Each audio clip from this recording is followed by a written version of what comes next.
Good morning eight class. बेटा ये आपकी आज की वर्कशीट है। आज 1 तारीख की आपकी वर्कशीट है और हमने आज जो पढ़ना है वो पढ़ना है हमने हाशियाकरण। इससे पहले हम हाशियाकरण का अर्थ पढ़ चुके हैं। अब हाशियाकरण की समझ आगे पढ़ते हैं हम।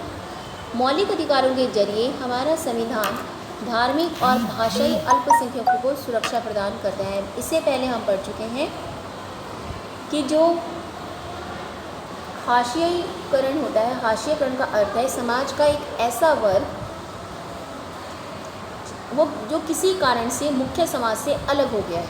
ठीक है, अलग हो गया तो वो मुख्य समाज में शामिल नहीं हो पाता तो उसको किसी भी सरकार द्वारा दी गई किसी भी व्यवस्था का पता नहीं चलता, कोई किसी चीज़ का उसको फ़ायदा नहीं मिल पाता है ना।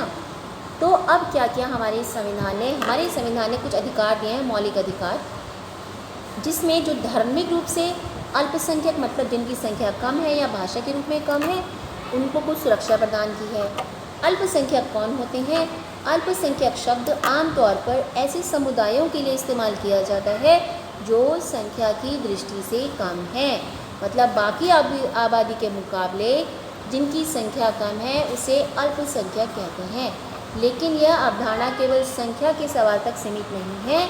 इसमें न केवल सत्ता और संसाधनों तक पहुंच जैसे मुद्दे जुड़े हैं बल्कि इसमें सामाजिक और सांस्कृतिक आयाम भी होते हैं।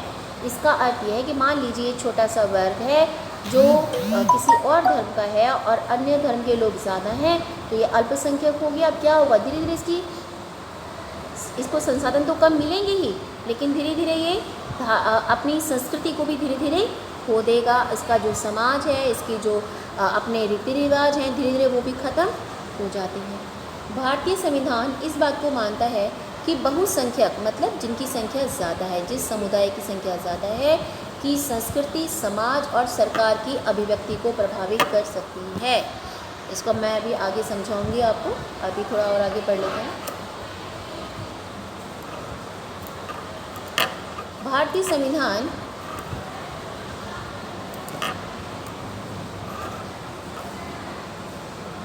संविधान इस बात को मानता है कि बहुसंख्यक समुदाय की संस्कृति समाज और सरकार की अभिव्यक्ति को प्रभावित कर सकती है।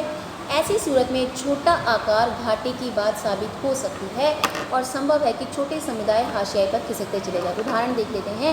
मान लीजिए ये अल्पसंख्यक है और ये बहुसंख्यक है।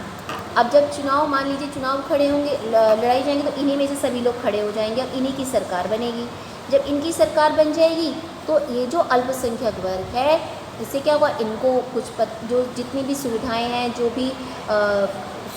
भी स्कीम निकलती हैं, योजनाएं निकलती हैं, उनका लाभ जो है वो बहुसंख्यक को ही मिलेगा और ये अल्पसंख्यक को कुछ नहीं मिल पाएगा। धीरे धीरे ये मुख्य समाज से और अलग चला जाएगा और इससे क्या होगा, भेदभाव होने की भी संभावना हो जाती है, भेदभाव और इनको नुकसान होने की भी संभावना बढ़ जाती है। दूसरी बात, इन सुरक्षा की दृष्टि से भी ये असुरक्षित हो जाते हैं। ठीक है, क्योंकि अल्पसंख्यक हैं, इनको सुनने वाला कोई नहीं है। बहुसंख्यक समुदाय इनके ऊपर अपना प्रभाव दिखा सकता है।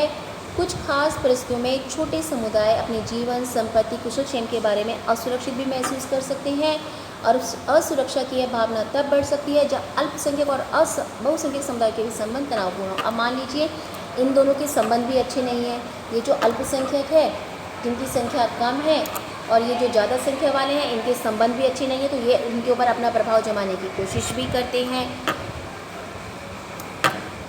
संविधान में इन सुरक्षाओं की व्यवस्था इसलिए की गई है कि हमारा संविधान भारत की सांस्कृतिक विविधता की सुरक्षा तथा समानता व न्याय की स्थापना के प्रति संकल्पित है। अब हमारे संविधान ने इनको सुरक्षा देने के लिए कुछ नियम और कानून बनाए हैं। इसलिए बनाए हैं क्योंकि हमारा संविधान मानता है कि सब समान है, सबको सुरक्षा दी जानी चाहिए और सबको न्याय बराबर मिलना चाहिए। कानून को कायम रखने और मौलिक अधिकारों को साकार करने में न्यायपालिका एक अहम भूमिका निभाती है। अगर किसी भी नागरिक को ऐसा लगता है कि उसके मौलिक अधिकारों का हनन हुआ है, अर्थात उसके मौलिक अधिकार उसको नहीं मिल रहे हैं, तो वह न्यायालय में अदालत में जा सकता है।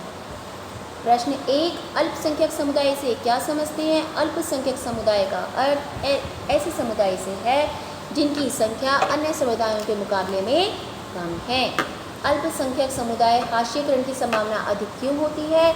अल्पसंख्यक समुदाय की हाशिएकरण की संभावना इसलिए अधिक होती है क्योंकि ये मुख्य समाज से कट जाते हैं, उन्हें सुविधाओं और योजनाओं का पता नहीं चलता है, धीरे धीरे ये मुख्य समाज से अलग हो जाते हैं और